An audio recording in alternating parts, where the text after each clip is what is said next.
But Simon's wife's mother lay sick of a fever, and anon they tell him of her. Mark chapter 1, verse 30. Very interesting is this little peep into the house of the apostolic fisherman. We see at once that household joys and cares are no hindrance to the full exercise of ministry. Nay, that since they furnish an opportunity for personally witnessing the Lord's gracious work upon one's own flesh and blood, they may even instruct the teacher better than any other earthly discipline.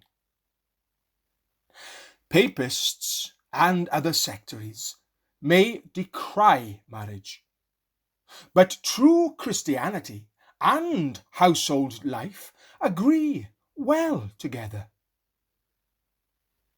Peter's house was probably a poor fisherman's hut, but the Lord of glory entered it, lodged in it, and wrought a miracle in it. Should our little book be read this morning in some very humble cottage, let this fact encourage the inmates to seek the company of King Jesus. God is oftener in little huts than in rich palaces. Jesus is looking round your room now and is waiting to be gracious to you. Into Simon's house sickness had entered. Fever in a deadly form had prostrated his mother-in-law. And as soon as Jesus came, they told him of the sad affliction. And he hastened to the patient's bed.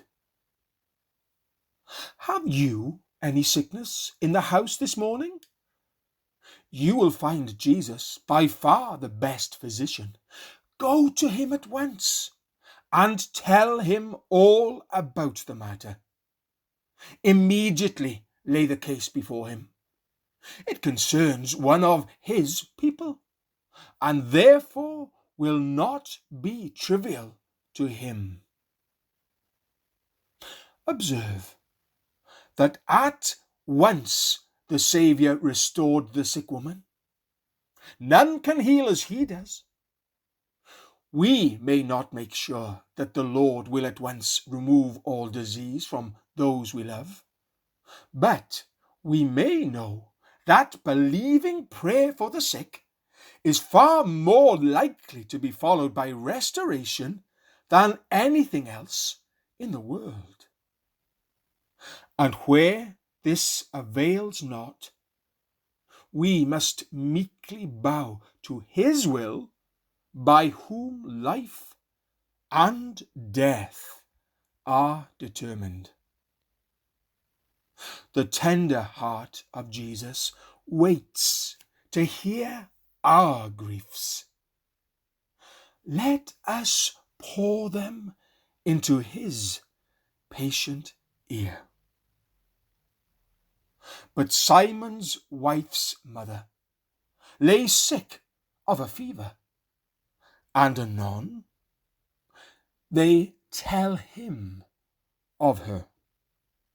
Mark chapter 1, verse 30.